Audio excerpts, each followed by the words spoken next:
The baby gorilla had never been this close to humans before, not safely, not gently, not with people who actually wanted to help him. So when the caretaker slowly reached her hand toward him, everyone in that room expected him to pull back, to flinch, to press himself further into the corner. He didn't. He stared at her gloved hand, and then he lifted his own tiny hand toward it. Nobody moved. Nobody spoke. They had been calling him the cub since he arrived. Nobody had given him a real name yet. That comes later, if things go well. And when he came in, nobody was sure things were going to go well. 2 days before, rangers doing a routine check near a protected forest in Central Africa had found him alone. There had been a bad storm the night before. Wind, heavy rain, the kind of weather that disorients animals and separates troops.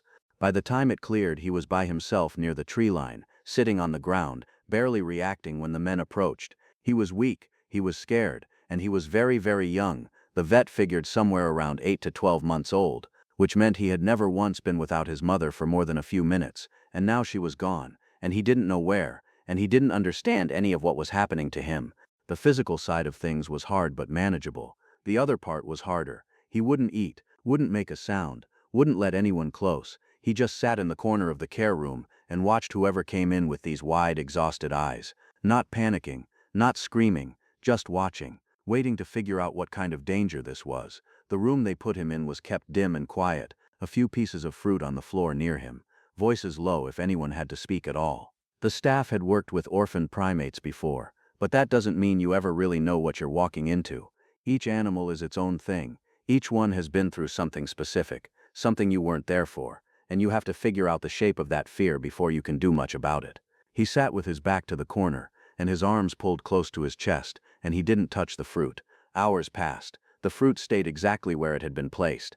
Mara was the one who tried first. She had been doing this kind of work for over a decade, and the thing people noticed about her, especially people who were newer to it, was that she never seemed to be in a hurry, not performed patience, not someone counting to 10 before they act. Genuine slowness, like she had made some private decision a long time ago, that rushing was just not something she was going to do in this room. She came in without making noise, didn't go toward him, went to the far side of the room and sat down on the floor, her back not quite to him but not facing him either. She put a small piece of banana beside her and slid it a few inches in his direction. Then she stopped. She wasn't looking at him. She wasn't looking away in a dramatic, obvious way either. Just sitting, present, not pushing anything. The cub looked at the banana, looked at her, looked at the banana again. He didn't move. She turned her head slightly to one side. It sounds like a small thing, but it isn't. It's one of the ways you signal to a frightened primate that you are not a threat, not coming for them, not performing some kind of authority, just existing nearby. A few more minutes went by, and then the cub moved, not fast, not like he was starving, and finally gave in. Slowly, deliberately, he reached out one arm, picked up the piece of banana with both hands, and held it. And here's the thing, he didn't eat it right away. He held it, and he kept his eyes on Mara. Like eating was secondary. Like the more important question was still being worked out. Is she safe? That's what he was trying to figure out. Not what the food was, whether she was. He ate slowly. Mara didn't move. When he finished, she extended one gloved hand out to her side, low to the ground, palm up, not reaching toward him, just leaving it there. The people watching from outside the room stopped breathing. The cub looked at the hand, looked at her face, looked at the hand again. Then he leaned forward and touched one finger. Barely anything. The lightest contact you can imagine. The tip of his finger against hers. And he made a sound. It was soft, almost nothing. More like a breath with a little shape to it than an actual vocalization. But it was real, and it was the first sound he had made since they brought him in, and the room went so quiet you could hear the hum of the lights in the hallway. Nobody celebrated. Mara didn't smile or pull him in or make a big thing of it. You don't. You stay still and you let the moment be what it is, because the second you change anything you might lose it.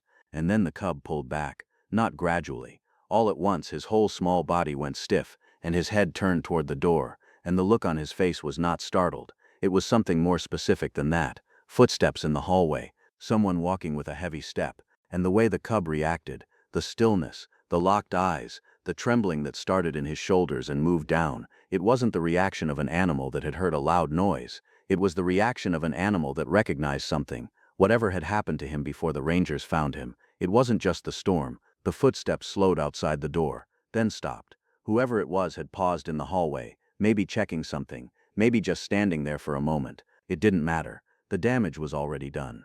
The cub had pressed himself back into the corner. His shoulders were drawn up high, his chin tucked down, and he was trembling in that quiet, contained way that is somehow worse than screaming, like the fear was too big to make noise about, like he had already learned somewhere that making noise didn't help.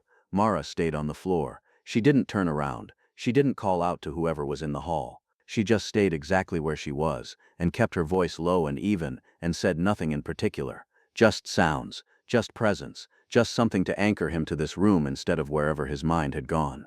It took a long time for the trembling to stop. That night the staff had a conversation about what they had seen, not just the trembling, a loud bang, a sudden movement, even a door swinging open too fast. Those things startle most animals, and you expect a fear response. But this was different. This cub had heard footsteps, a particular kind of footstep, heavy, slow, deliberate, and something in that sound had pulled him somewhere specific, somewhere he had already been. Nobody knew exactly what had happened to him before the rangers found him. The troop had scattered and hadn't been relocated yet. His mother's fate was unknown. What little they could piece together from the patrol report was that he had been alone for somewhere between several hours and a full day before he was found. Long enough that whatever he had seen or heard or experienced had already started to shape the way he read the world.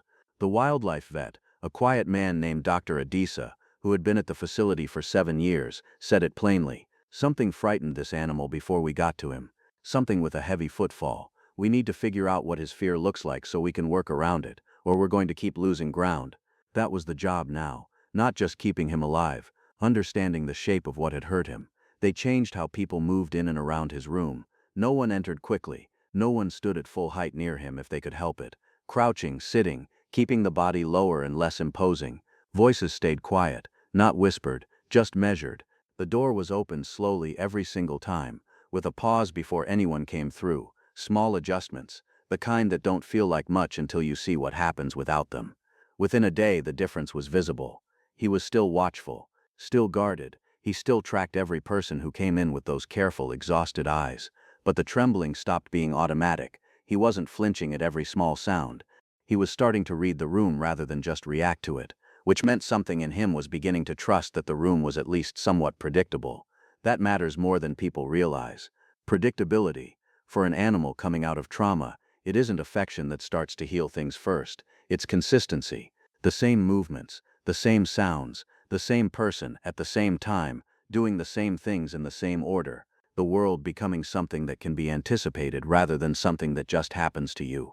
Mara understood this. She had understood it for years. She came in at the same time each morning. She sat in the same spot. She moved the same way. She didn't push for more contact than the day before. She just showed up and was the same, over and over, and let him decide what to do with that. The feeding was still a problem. He was taking small amounts of fruit, enough to keep the vet from making an emergency intervention, but not enough, not nearly enough for an animal his size and age who was also fighting off the physical effects of stress and mild dehydration. He needed more calories. He needed protein. He needed the kind of nutrition that fruit alone wasn't going to provide. They needed him to take formula. Dr. Adisa introduced the bottle carefully, the way you would with any young primate, warmed to the right temperature, offered at low height, no pressure, just available. The cub looked at it, turned his head away, looked at it again, and then leaned back and made it very clear he was not interested. They tried for 3 days. Different positions, different times of day, different people holding it. Nothing. The vet was honest with the staff. They had a window, not a wide one. If his caloric intake didn't improve meaningfully within the next several days, they would be looking at more aggressive intervention, which would mean handling him more directly, which would set back everything Mara had built in terms of trust. It was the kind of situation where every option had a cost. On the 4th night, Mara left a soft folded towel in the corner near where he slept. Nothing special about it, just something textured and warm and present. The staff had used comfort objects before with young primates. Sometimes it helped with sleep, sometimes it helped with nothing. You tried things. The camera footage from that night showed the cub ignoring it for several hours. Then sometime after midnight he reached out one arm and pulled it closer. He didn't wrap himself in it. He just rested one hand on top of it, the way a very small child might rest a hand on a blanket without fully holding it, just touching, just checking that it was still there. He slept better that night than he had since arriving. The next morning Mara came in at her usual time. She had the towel with her. She had retrieved it carefully without disturbing him, and she placed it in the same corner before sitting down. She had a small amount of fruit, and beside it quietly the bottle of formula. She didn't present it to him, she didn't offer it or draw attention to it. She just set it down as part of the arrangement, the same way the fruit was part of the arrangement, and she sat back and waited. The cub woke slowly, looked at her, looked at the towel, moved toward it in that slow, deliberate way he had, and sat beside it. He reached for a piece of fruit, ate it, looked at the bottle, looked away, then looked back. He reached out one hand and touched the side of the bottle, pulled his hand back, touched it again. Mara did not move, did not react, did not make anything of it, and then for the first time he accepted the bottle. Just a small amount, a few pulls, and then he was done, and he leaned back and looked at her with an expression that was impossible to fully read. But he had done it. He had chosen to. Nobody had forced anything, nobody had tricked him into it. He had decided on his own that it was safe enough to try. Dr. Adisa, watching from outside, quietly exhaled. It wasn't solved, not even close, but it was real, and real was enough for today. That evening, after the last check of the night, one of the younger staff members pulled up the camera feed before heading home. The cub was awake, sitting in the near dark with one hand resting on the towel. But he wasn't facing the corner anymore. He was facing the door. Mara noticed it the moment she stepped in. He was already awake, already watching the door before she opened it. Not with fear, that was the thing. The posture was different. His shoulders weren't drawn up, his chin wasn't tucked. He was just sitting there, near the towel, looking at the door the way you look at something you've been waiting for. She didn't make anything of it. She came in the same way she always did. Slow, low, same spot on the floor, same fruit placed out beside her. But this morning she didn't put the formula bottle down right away. She just sat with the fruit and waited. Several minutes passed. Nothing happened. The cub looked at the fruit, looked at her, did the same quiet calculation he always did. Then he stood up. Not fully. Gorillas his age don't move like adults yet. It's more of an unfolding, a gradual getting of limbs underneath him. He took one step toward her, stopped, took another. Nobody outside the room moved. He got close enough that Mara could have reached him easily if she had wanted to. She didn't reach. She stayed exactly as she was, hands in her lap, and let him close the distance on his own terms. He looked at the fruit beside her. Then he looked at her hand, and he ignored the fruit entirely. He reached out and grabbed the cuff of her sleeve. Not hard, not desperate, just held it, the way a very small child holds onto something to steady themselves while they figure out what they want to do next. He looked at the fabric, looked at her face. Then he moved his hand from the sleeve to her gloved fingers and just held on. Mara stayed still, kept her breathing even. He sat down next to her knee, not in her lap. He wasn't looking for that kind of contact, just close, just near enough that he could feel that she was there without having to look. It was a small thing to watch, and an enormous thing to understand. He had walked past food to get to her. For an animal in recovery, still underweight, still not eating nearly enough, that meant something. That was not instinct. That was a choice. Dr. Adisa came in quietly a few minutes later, while the cub was still sitting beside Mara. They had talked about trying the bottle again in exactly this kind of moment, when he was calm, when he was close to her, when his nervous system wasn't working against them. Mara kept her hand where it was. The vet lowered himself slowly to the floor a few feet away and brought the bottle out without any ceremony. Just held it out. Available. The cub looked at it, turned his head away, that same familiar refusal. Mara didn't say anything, didn't nudge him or gesture toward it, just stayed present. 30 seconds passed, maybe 40. The cub turned back, leaned forward, and took the bottle. He drank more this time than he ever had. Not a full feeding, but real progress, the kind that actually registers on a chart. Dr. Adisa kept his expression neutral, but when he caught the eye of the staff member near the door, he gave a small nod. They were getting somewhere. It didn't last. An hour later, a vehicle outside backfired in the parking area. Loud, sudden, the kind of sound that even the staff flinched at. The cub dropped everything and was behind the exam table before anyone could react. He stayed there for a long time. Wouldn't come out for the rest of the afternoon. Wouldn't eat again. Mara sat near the table and talked to him in a low, steady voice and didn't ask him to come out. She just stayed close and let him hear that she was still there. By evening he had moved back to his towel. One bad sound, 1 hour, and he was most of the way back to where he had started 3 days ago. That was the reality of this work. Progress wasn't a straight line. It was a step forward, and then something loud in a parking lot, and then you started again. You didn't panic about it. You just started again. That night Mara stayed later than usual. Before she left, she checked the camera feed from her phone in the hallway. The cub was awake, sitting in the low light with one hand on the towel, and then slowly he reached one arm out toward the door.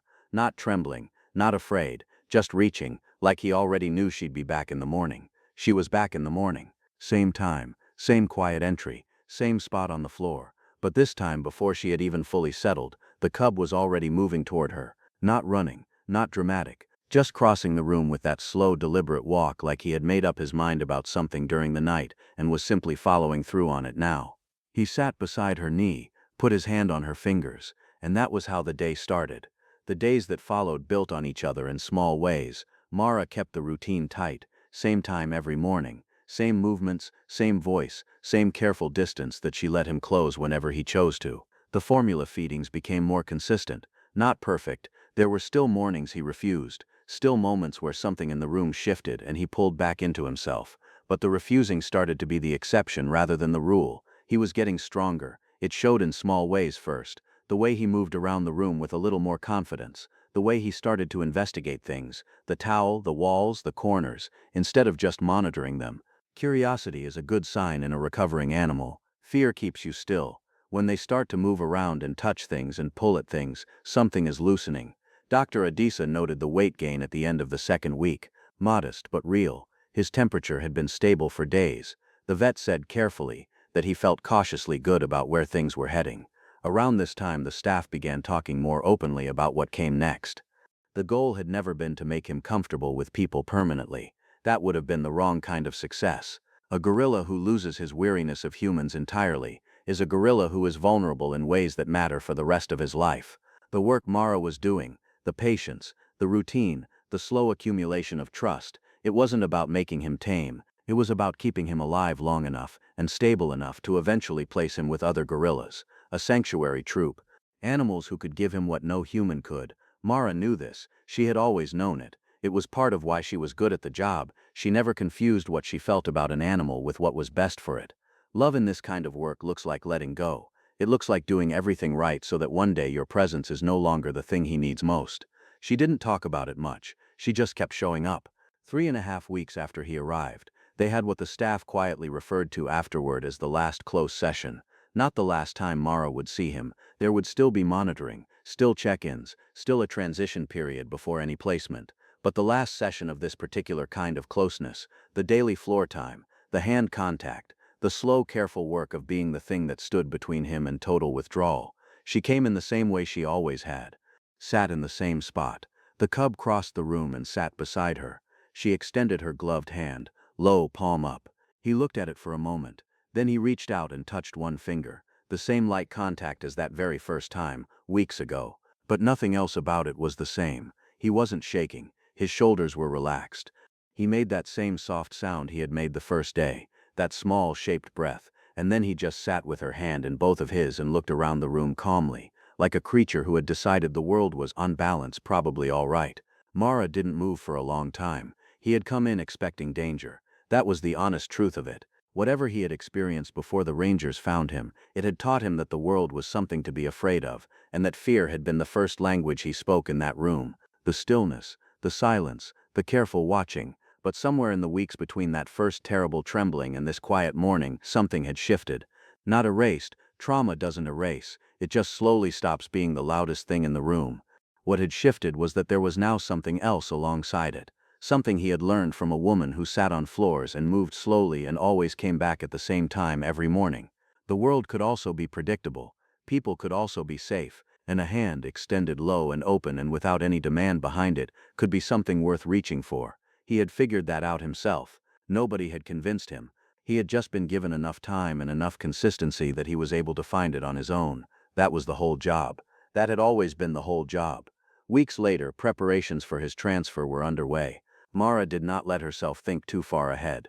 She focused on the morning, the room, the cub sitting beside her with one hand resting on her fingers, calm and present and so much stronger than the trembling animal who had arrived in the corner of this room not long ago. She stayed until he let go on his own.